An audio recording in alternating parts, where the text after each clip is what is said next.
सरकार मदीना सल्लल्लाहु अलैहि वसल्लम ने एक मरतबा इरशाद फरमाया कि क़यामत के दिन एक ऐसा इंसान होगा जो दुनिया से पहाड़ के वज़न के बराबर नेकियां लेकर जाएगा, मगर फिर भी वो जहन्नम में डाल दिया जाएगा। सहाबा ने अर्ज किया, या रसूल अल्लाह, आखिर ऐसा क्यों और किस वजह से होगा? तो मेरे आका ने फरमाया कि उसने दुनिया में किसी को बिला वजह मारा होगा, किसी की ज़मीन गज़ब किया होगा, किसी की अमानत में खयानत की होगी, कर्ज वाले का कर्ज अदा ना किया होगा, औलाद के हुकूक, माँ बाप के हुकूक, पड़ोसियों के हुकूक अदा ना किए होंगे तो हक वाले अल्लाह से अर्ज करेंगे कि ए अल्लाह, इस पर मेरा हक है। मसलन औलाद कहेगी, ए अल्लाह, ये मेरा बाप है, खुद तो नेकी पे नेकी करता रहा, मगर हम इनके सामने बुरे अमाल करते रहे, मगर इन्होंने हमें नहीं रोका और मैं जाहिल रह गया। इस तरह कर्जदार भी कहेंगे कि मेरा कर्ज बाकी है, तो अल्लाह ताला उस नेक मर्द की नेकी छीन कर हक वालों को दे देगा। इस तरह उसकी एक एक नेकी तकसीम हो जाएगी और बिला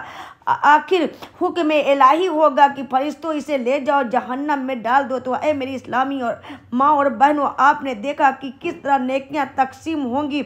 लिहाजा वो ख़वातीन जो अपने माँ बाप को गालियाँ देती हैं, शौहरों को सताती हैं, औलाद को इस्लामी तरबियत नहीं देती, उन्हें इस वाक़े से सबक हासिल करना चाहिए कि कहीं ऐसा न हो कि मैदान मशर में मेरी भी बची खुची नेकी भी औरों के नज़र हो जाए। लिहाजा ऐ मेरी इस्लामी शहजादियों, जिस तरह तुम खुद नमाज पढ़ती हो, औलाद से भी पढ़वाओ, अपने शौहरों से भी पढ़वाओ, अपने भाई और बहनों से भी पढ़वाओ, ताकि तुम क़यामत के मैदान में ये कह सको कि अल्लाह, हमने अपना फ़र्ज अदा किया है, अब कसूरवार हम नहीं, ये लोग खुद हैं।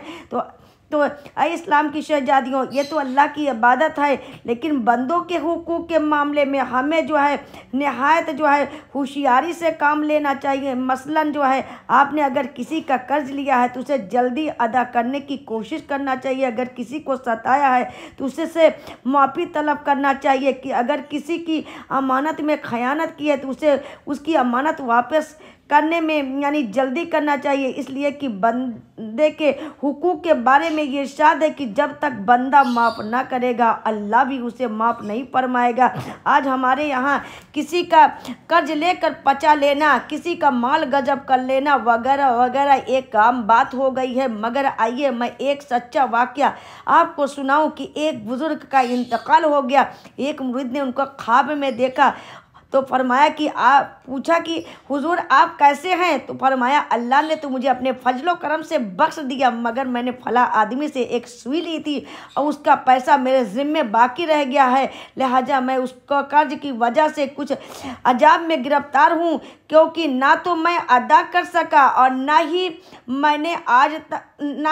उसने आज तक मुझे माफ़ किया है। लिहाजा तुम पहली फुर्सत में उसे जाकर अदा करो। चुनांचा उस वफा शार मुरीद ने कर्ज अदा कर दिया। अब दोबारा ख्वाब में उन बुजुर्ग से मुलाकात हुई तो मुस्कुरा रहे थे और फरमा रहे थे कि अल्लाह ने मुझसे उस अजाब को दूर फरमा दिया और मैं जन्नत के बागों में हूँ। सुबहान अल्लाह। अय मेरी इस्लामी शहजादियों, आप खुद गौर कीजिए, जब एक सुई का कर्ज किसी के ज़िम्मे बाकी रह जाए, वो भी भूल से, तो हज़ार नेकियों के बावजूद वो इंसान गिरफ्तार अजाब हो सकता है। तो फिर उन लोगों का हाल क्या होगा जो एक सुई नहीं बल्कि अपने भाई और बहनों के हज़ारों लाखों रुपया मार कर बैठे हुए हैं और देने की नीयत भी नहीं है।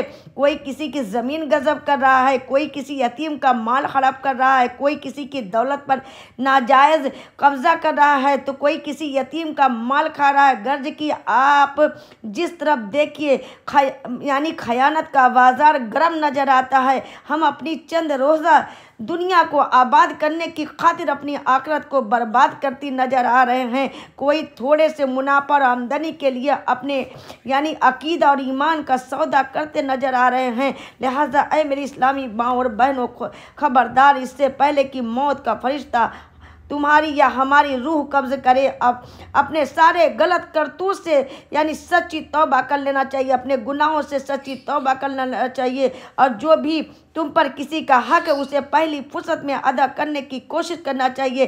किसी पर जुल्म मत करो, किसी को अपने हाथ पाँव या ज़ुबान से मत सताओ, किसी मोमिन और मोमिना का दिल मत दुखाओ, किसी के सामान पर नाजायज़ कब्ज़ा जमाने की कोशिश मत करो, किसी का तुम पर यानी कर्ज है तो उसे अदा करने की कोशिश करो। क्या तुम्हें ये हदीस शरीफ नहीं मालूम कि सरकार मदीना सल्लल्लाहु अलैहि वसल्लम ने इरशाद फरमाया है कि कोई मर्द मुजाहिद जब अल्लाह के रास्ते में जो है मारा जाता है यानी शहीद हो जाता है तो अल्लाह ताला उसके कतरा खून के ज़मीन पर गिरने से पहले पहले उसके तमाम गुनाहों को माफ़ फरमा देता है, मगर कर्ज को माफ़ नहीं फरमाता है।